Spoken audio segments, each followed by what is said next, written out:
السلام عليكم ورحمة الله وبركاته. في الساعات الأخيرة سمعنا كلام كتير من الصحف الإنجليزية بتقول إن الاتحاد الإنجليزي كان بيحقق بقاله 4 سنين في الانتهاكات المالية لنادي مانشستر سيتي.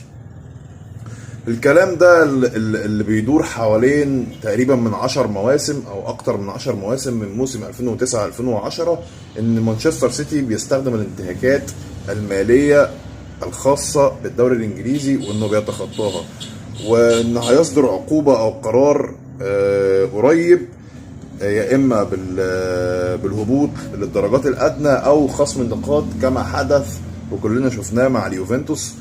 وحصل قبل كده مع اليوفنتوس ان هي نزلت درجة رابعة على ما اتذكر، لما كان في مشكلة في التلاعب المالي والتلاعب في النتائج والى ذلك.